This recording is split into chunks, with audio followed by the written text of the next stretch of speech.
ایران میں مہنگائی کے خلاف جاری حکومت مخالف مظاہرے پر تشدد رخ اختیار کرتے ہوئے بے قابو ہو چکے ہیں۔ معروف امریکی میگزین ٹائم میگزین نے دعویٰ کیا ہے کہ مختلف شہروں میں مظاہرین اور سیکیورٹی اہلکاروں کے درمیان ہونے والی جھڑپوں کے دوران اموات کی تعداد 217 تک پہنچ چکی ہے۔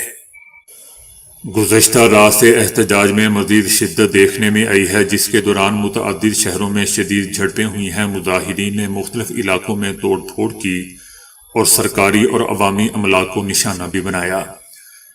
احتجاج کے دوران 26 بینک، 25 مساجد، 2 ہاسپٹل اور 48 فائر ٹرکوں کو نقصان پہنچایا گیا، جبکہ سرکاری عمارتوں اور پولیس اسٹیشن پر بھی حملے کیے گئے ہیں، جس کے نتیجے میں کئی سیکیورٹی اہلکار زخمی بھی ہوئے ہیں۔ حکومت کا کہنا ہے کہ اب تک 2500 افراد کو گرفتار کر لیا گیا ہے، جبکہ ملک کے مختلف حصوں میں انٹرنیٹ سروس بھی معطل ہے۔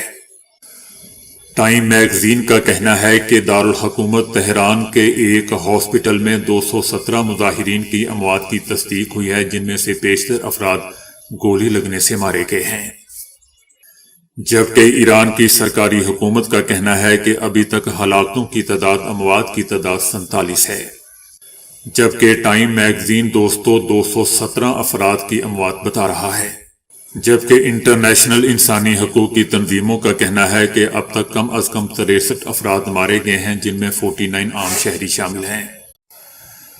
فرانس، برطانیہ اور جرمنی نے ایران میں مظاہرین کی اموات کی شدید الفاظ میں مذمت کی ہے۔ مشترکہ بیان میں کہا گیا ہے کہ ایرانی سیکیورٹی فورسز کے تشدد پر تشویش ہے۔ بیان میں ایرانی سیکیورٹی فورسز پر زور دیا گیا ہے کہ وہ تشدد سے باز رہے۔ فرانس، برطانیہ اور جرمنی نے کہا ہے کہ ایرانی حکام یہ ذمہ داری پوری کریں کہ وہ اپنی آبادی کا تحفظ کریں اور آزادی اظہار اور پرامن اجتماع کی اجازت دیں، تاکہ عوام کو کسی بھی قسم کی انتقامی کارروائی کے خوف کے بغیر اپنے حقوق استعمال کرنے کا موقع مل سکے۔ یاد رہے دوستو کہ ایران میں حکومت مخالف مظاہرے جاری ہیں۔ انسانی حقوق کے غیر ملکی اداروں کا کہنا ہے کہ احتجاج 100 سے زائد شہروں میں پھیل چکا ہے۔ مظاہروں کے دوران اب تک ہلاک افراد کی تعداد 47 ہو چکی ہے، جن میں کئی سیکیورٹی اہلکار بھی شامل ہیں۔ تقریباً 2500 افراد گرفتار بھی ہیں۔ انڈیا کی ریاست منی پور میں مرکزی حکومت سے دوری خطرناک حد تک بڑھ چکی ہے۔ حال ہی میں دوستو دی اکانومسٹ نے تہلکہ خیز رپورٹ جاری کی ہے، جس میں بتایا گیا ہے کہ منی پور میں 3 سال بعد بھی امن بحال نہیں ہو سکا۔ رپورٹ میں کہا گیا ہے کہ بی جے پی حکومت کے غیر سنجیدہ رویے نے منی پور کو عملی طور پر نسلی بنیادوں پر تقسیم کر دیا ہے۔ منی پور میں کوکی اور میتی برادری کے درمیان بڑھتی دوریاں بی جے پی حکومت کی بالادستانہ سوچ کا نتیجہ ہے۔ صدر راج کے نفاذ کے باوجود بی جے پی حکومت منی پور میں اعتماد بحال کرنے میں ناکام رہی ہے۔ مرکز کے خلاف غصہ شدت اختیار کر گیا ہے، جبکہ 2023 میں ہندو کمیونٹی اور عیسائی کمیونٹی کے مابین بدترین نسلی تشدد بھی ہوا تھا۔ متاثرین نے بی جے پی کی حکومت پر الزام عائد کیا ہے کہ اس نے تنازع کو منظم کیا۔ بی جے پی حکومت وہ ضروری اقدامات لینے سے گریزاں رہی جو اس تشدد کو روک سکتے تھے۔ رپورٹ میں بتایا گیا ہے کہ تقریباً 50,000 لوگ، خاص طور پر عیسائی، آج بھی پناہ گزین کیمپوں میں رہتے ہیں۔ عیسائی کمیونٹی بے روزگار 84 روپے یومیہ حکومتی وظیفے پر گزارا کر رہے ہیں۔ عیسائی کمیونٹی اپنے لیے نیم خود مختار علاقے کا مطالبہ کرتی ہے۔ منی پور میں دوستو سیکیورٹی کے نام پر جا بجا چیک پوسٹوں نے زندگی کو جہنم بنا دیا ہے۔ عیسائی قبائل کو عدالتوں سے بھی انصاف نہیں مل رہا۔ رپورٹ میں یہ بھی بتایا گیا ہے کہ منی پور بحران بھارت کو مزید عدم و استحکام کی طرف دھکیل رہا ہے۔ بی جے پی کی بد انتظامی منی پور میں نسلی تقسیم کو مزید گہرا کر رہی ہے۔ منی پور میں پرانی آزادی پسند تحریکوں کے دوبارہ ابھرنے کا بھی خطرہ پیدا ہو چکا ہے۔ ترکیہ پاکستان اور سعودی عرب کے درمیان موجود باہمی دفاعی معاہدے میں شمولیت کا خواہش مند ہے، جس سے مشرق وسطی اور اس سے آگے ایک نیا سیکیورٹی اتحاد دوستو وجود میں آ رہا ہے اور طاقت کے توازن میں تبدیلی آ رہی ہے۔ ان تینوں کے درمیان مذاکرات ایک اعلیٰ مرحلے پر پہنچ چکے ہیں اور معاہدہ ہونے کے بالکل قریب ہے۔ جیسا کہ ہم جانتے ہیں کہ پاکستان اور سعودی عربیہ دونوں ممالک کسی ایک حملے کو دونوں کے خلاف جارحیت تصور کیا جائے گا کے معاہدے پر دستخط کر چکے ہیں۔ انٹرنیشنل میڈیا بلوم برگ کا بھی کہنا ہے کہ اس اتحاد کی توسیع منطقی ہے کیونکہ جنوبی ایشیا، مشرق وسطیٰ اور حتیٰ کہ افریقہ میں ترکیہ کے مفادات سعودی عربیہ اور پاکستان سے ہم آہنگ ہیں۔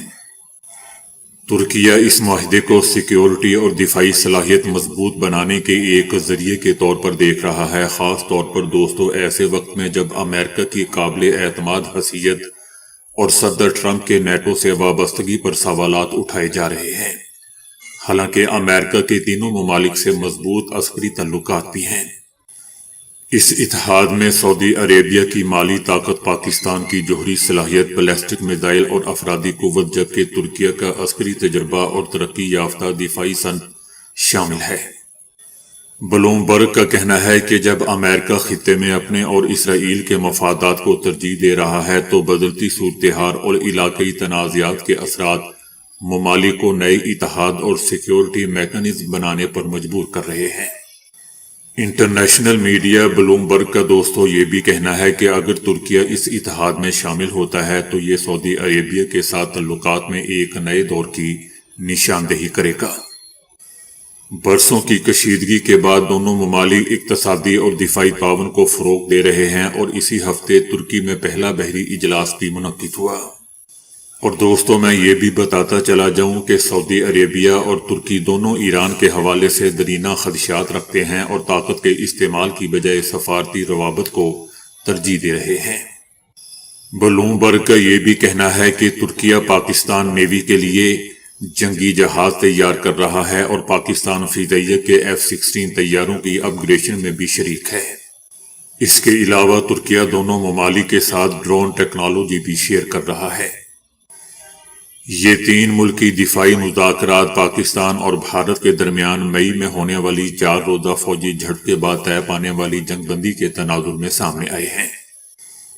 ترکیہ دوستو پاکستان کو دوسرا بڑا اسلحہ فراہم کرنے والا ملک ہے جو پاکستان کی مجموعی اسلحہ درآمدات کا 11% بنتا ہے۔ امریکی فوج نے وینزویلا پر دباؤ کی مہم کے تحت پابندیوں کی زد میں آنے والے بحری جہازوں کے خلاف کارروائی کرتے ہوئے ایک آل آئل ٹینکر پر قبضہ کر لیا۔ امریکی فوج کے کمانڈر کا کہنا ہے کہ اس کی فورسز نے اولینا نامی آئل ٹینکر کو تحویل میں لیا ہے۔ امریکی فوج نے دوستو یہ واضح نہیں کیا کہ ٹینکر کو کس بنیاد پر نشانہ بنایا گیا یا مبینہ خلاف ورزیوں کی مزید تفصیلات کیا ہیں۔ اولینا ٹینکر پر روسی تیل کی نقل و حمل کے باعث 200 پابندیاں عائد کی گئی تھیں۔ یہ کارروائی اس واقعے کے 2 روز بعد سامنے آئی ہے جب امریکی فورسز نے 2 آئل ٹینکروں پر قبضہ کیا تھا۔ ان میں روسی پرچم بردار آئل ٹینکر بھی شامل تھا جو پہلے بیلا 1 کے نام سے جانا جاتا تھا۔ ایران نے کہا ہے کہ امریکہ اسرائیل کے ساتھ مل کر ایران میں اشتعال اور تشدد کی حوصلہ افزائی کر رہا ہے، اس کو ہوا دے رہا ہے۔ ایران نے ملک میں عدم و استحکام پھیلانے کے امریکی اقدامات اس کے منصوبے کو مسترد کر دیا۔ ایران نے اس حوالے سے اقوام متحدہ کی سلامتی کونسل کو خط لکھا ہے جس میں امریکی اقدامات کو اقوام متحدہ کے چارٹر اور عالمی قوانین کی صریحاً خلاف ورزی قرار دیا ہے۔ ایران کا یہ بھی کہنا ہے کہ امریکہ اسرائیل کے ساتھ مل کر اشتعال اور تشدد کی حوصلہ افزائی کر رہا ہے۔ امریکی اقدامات غیر قانونی اور غیر ذمہ دارانہ ہیں اور امریکہ کی پالیسیاں عالمی امن اور بین الاقوامی قوانین کے لیے خطرہ ہیں۔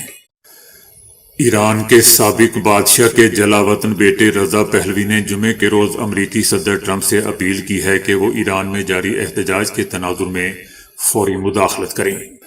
امریکہ میں مقیم رضا پہلوی نے یہ واضح نہیں کیا کہ وہ کس نوعیت کی مداخلت چاہتے ہیں، تاہم انہوں نے ملک بھر میں انٹرنیٹ کی بندش اور مظاہرین کے خلاف طاقت کے استعمال کے خدشے کی طرف اشارہ کیا۔ ایران کے کئی شہروں میں حروح حکومت کے خلاف رات گئے سڑکوں پر مارچ کیا گیا۔ احتجاجی مظاہروں کے دوران اب تک ایران کے کئی شہروں میں حکومت کے خلاف سڑکوں پر مارچ کیا گیا۔ احتجاجی مظاہروں کے دوران اب تک مرنے والے لوگوں کی تعداد 47 ہو چکی ہے، جن میں کئی سیکیورٹی اہلکار بھی شامل ہیں۔ ایران میں انٹرنیٹ سروس ایک بار پھر بند کر دی گئی ہے، جبکہ ترکیہ نے استنبول سے تہران جانے والی تمام پروازیں بھی منسوخ کر دی ہیں۔ 10 جنوری 2018 کو ہونے والا سانحہ کٹھوعہ تاریخ کا دوستوں ناقابل فراموش واقعہ ہے۔ کشمیر کے مسلمانوں کے ساتھ ہونے والے غیر انسانی سلوک اور خواتین کا دکھ بھرا سانحہ ہے۔ مقبوضہ وادی کے ضلع کٹھوعہ سے لاپتہ ہونے والی 8 سالہ بچی بانو کی باڈی 17 جنوری کو جنگلات سے برآمد ہوئی۔ پوسٹ مارٹم رپورٹ اور سرکاری تحقیقات کے مطابق 8 سالہ معصوم بانو شدید جنسی تشدد کا نشانہ بنی۔ بے حسی اور شفافیت کی دوستوں انتہا یہ تھی کہ عدالت نے چارج شیٹ کو روکنے کی کوشش کی اور بھارتی سیاسی شخصیات نے کھلے عام ملوث افراد کا دفاع بھی کیا۔ دنیا کی آنکھوں میں دھول جھونکنے کے لیے بھارتی عدالت نے یہ مقدمہ پٹھان کوٹ منتقل کر دیا گیا۔ کٹھوعہ کیس مسلسل ناانصافی کی علامت بنا رہا، جہاں انصاف میں تاخیر، دانستہ تنازعات اور رکاوٹیں کھڑی کی گئیں۔ عدالتی سماعت کے پورے عمل میں قانونی پیچیدگیاں، عوامی احتجاج اور سیاسی مداخلت کی شکایات سامنے آتی رہیں۔ عدالتی بے حسی اور بھارتی سیاستدانوں کی ہٹ درمی کے باعث انصاف کا گھلا گھونٹ دیا گیا۔ سانحہ کٹھوعہ دوستوں اس امر کا آغاز ہے کہ جب کمزور اور اقلیتی طبقات کو مؤثر ریاستی تحفظ حاصل نہ ہو تو اجتماعی عدم تحفظ اور ریاستی بے حسی کی علامت بن جاتا ہے۔ صدر ٹرمپ نے کہا ہے کہ امریکہ نے ایران کی صورتحال پر نظر رکھی ہوئی ہے اور اگر ایران میں لوگوں کو مار دیا گیا تو امریکہ مداخلت کرے گا۔ صدر ٹرمپ کا کہنا ہے کہ ایرانی حکومت نے سالوں سے اپنے عوام کے ساتھ برا سلوک کیا ہے۔ ایرانی حکومت آج اپنے عوام کی جانب سے اس کو جواب مل رہا ہے۔ صدر ٹرمپ کا کہنا تھا کہ مداخلت کا مطلب یہ نہیں ہے کہ ایران میں ہم فوج اتار دیں گے۔ ان کا کہنا تھا کہ ایران اس وقت مصیبت میں ہے۔ مجھے ایسا لگتا ہے کہ ایران کے کچھ شہروں پر لوگ قابض ہیں۔ صدر ٹرمپ نے اس موقع پر ایک بار پھر پاک بھارت جنگ کا ذکر کرتے ہوئے کہا کہ پاکستان اور بھارت سمیت 8 جنگیں رکوا چکا ہوں۔ پاک بھارت جنگ میں 8 طیارے مار گرائے گئے۔ پاکستانی وزیر اعظم نے کہا کہ صدر ٹرمپ نے 10 ملین جانیں بھی بچائیں۔ امریکہ میں لاکھوں ڈالرز کی لابنگ کے باوجود بھارت کو سفارتی محاذ پر شکست کا سامنا ہے۔ بھارتی حکومت نے امریکی لابنگ فرم کو دوستوں $4,50,000 دیے اور بھارت نے اپنی سفارتی ساکھ کو بحال کرنے کی کوشش کی۔ دوسری جانب بھارتی میڈیا کا کہنا ہے کہ آپریشن سندور میں بھارت نے لابنگ کے ذریعے صدر ٹرمپ کی انتظامیہ سے رابطے شروع کیے اور بھارتی وفد نے امریکی انتظامیہ سے ملاقاتوں کے لیے لابنگ فرم کی مدد لی۔ بھارتی میڈیا کا یہ بھی کہنا ہے کہ بھارت نے 2 لابنگ فرمز کو بالترتیب $1.8 ملین اور $75,000 سماہی پر ہائر کیا، لیکن بات نہیں بن سکی۔ گرین لینڈ کی پارلیمنٹ کی تمام 5 پارٹیوں نے مشترکہ بیان میں کہا ہے کہ ہم امریکی نہیں بننا چاہتے، ہم گرین لینڈرز ہی رہیں گے۔ تمام سیاسی جماعتوں کا کہنا تھا کہ ہمارا مستقبل خود گرین لینڈ کے لوگوں کے فیصلے پر منحصر ہونا چاہیے۔ یہ بات انہوں نے واضح طور پر دہرا دی کہ گرین لینڈ بیچنے یا غیر ارادی طور پر شامل کیے جانے کا مشن نہیں ہے۔ تمام جماعتوں نے سخت الفاظ میں امریکی موقف کو رد کر دیا اور کہا کہ گرین لینڈ فروخت نہیں ہوگا۔ گرین لینڈ کے لوگوں اور سیاسی نمائندوں نے دوستوں صدر ٹرمپ کے رویے کو تضحیک اور دھمکی آمیز قرار دیا ہے، خاص طور پر جب صدر ٹرمپ کی جانب سے گرین لینڈ کی حیثیت کو بزور طاقت تبدیل کرنے کی بات کی گئی۔ صدر ٹرمپ نے گرین لینڈ کے معاملے پر روس اور چائنا کو واضح پیغام دیا ہے کہ وہ اس علاقے پر کسی کو قبضے کی اجازت نہیں دیں گے۔ ان کا کہنا تھا کہ فی الحال گرین لینڈ سے متعلق مختلف پہلوؤں پر غور جاری ہے اور گرین لینڈ کے لیے رقم پر ابھی بات نہیں ہو رہی۔ اس علاقے کے مالی معاملات پر فیصلہ بعد میں ہوگا۔ صدر ٹرمپ کا کہنا تھا کہ ڈنمارک پر ڈیل کرنا چاہیں گے، ہم گرین لینڈ نہیں دیں گے تو آپ کا اگلا پڑوسی روس یا چائنا ہوگا اور ہم ان دونوں ممالک کو اپنا پڑوسی نہیں بنا سکتے۔ امریکہ کو گرین لینڈ کا مالک ہونا چاہیے تاکہ روس یا چائنا اس پر قبضہ نہ کر سکیں۔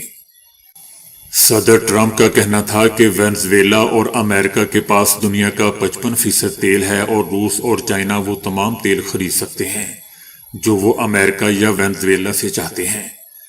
صدر ٹرمپ کا کہنا تھا کہ روسی صدر اچھے انسان ہیں لیکن انہوں نے مایوس کیا۔ صدر ٹرمپ کا کہنا تھا کہ وینزویلا میں $100 ارب تک سرمایہ کاری پر غور کر رہے ہیں۔ وینزویلا کی تیل صنعت کو کسی طرح دوبارہ تعمیر کیا جائے گا، اس پر بات ہوگی۔ ان کا کہنا تھا کہ وینزویلا کی طرف سے ہمیں 30 ملین بیرل تیل دیا گیا ہے۔ وینزویلا میں کون سی تیل کمپنیاں جائیں گی اس کا فیصلہ کریں گے۔ تیل کمپنیاں امریکہ سے براہ راست ڈیل کریں گی، وینزویلا سے نہیں۔ صدر ٹرمپ کا کہنا تھا کہ فوری طور پر وینزویلا کے 5 کروڑ بیرل تیل کی ریفائننگ اور فروخت کا کام شروع کیا جائے گا۔ وینزویلا میں سرمایہ کاری کرنے والی تیل کمپنیوں کو حفاظتی ضمانتیں دی جائیں گی۔ صدر ٹرمپ نے خود کو عالمی اور امریکی قوانین سے ماورا قرار دے دیا۔ صدر ٹرمپ کا کہنا ہے کہ انہیں کسی بین الاقوامی قانون کی ضرورت نہیں، نہ وہ عالمی قوانین پر عمل کرنے کے پابند ہیں۔ صدر ٹرمپ کا کہنا ہے کہ انہیں صرف ایک چیز روک سکتی ہے اور وہ چیز وہ خود ہیں۔ انہوں نے دعویٰ کیا کہ بین الاقوامی قانون ان کے فوجی اور سیاسی فیصلوں کو نہیں روک سکتے اور ان کی طاقت صرف ان کی اپنی اخلاقیات تک محدود ہے۔ صدر ٹرمپ کا کہنا تھا کہ وہ امریکی مفادات کے لیے کسی بھی ملک میں کارروائی کا حق رکھتے ہیں اور عالمی قوانین یا معاہدے ان کے فیصلوں کے پابند نہیں۔ صدر ٹرمپ کا کہنا تھا کہ بحیثیت کمانڈر ان چیف وہ خود اپنے اختیارات کی حد کا فیصلہ کرتے ہیں۔ افغان مبصرین نے طالبان رجیم کے لیے 2025 عالمی تنہائی اور سفارتی ناکامیوں کا 200 سال قرار دے دیا۔ ان کا کہنا تھا کہ افغان طالبان رجیم نے نہ صرف اپنے اتحادی بلکہ اپنی ساکھ اور بین الاقوامی جواز بھی کھو دیا۔ ان کا یہ بھی کہنا تھا کہ بھارت سے دوستی کے شوق نے ہمسایہ ممالک پاکستان، ازبکستان، تاجکستان اور ترکمانستان اور ایران سے کشیدگی میں بھی اضافہ ہوا، جبکہ بین الاقوامی فوجداری عدالت نے انسانیت کے خلاف جرائم پر سینئر طالبان کمانڈرز کے وارنٹ گرفتاری بھی جاری کیے۔ افغان مبصرین کا کہنا ہے کہ افغان طالبان رجیم اپنے اقتدار کو طول دینے کے لیے بے بنیاد دعووں سے دنیا کو گمراہ نہیں کر سکتی۔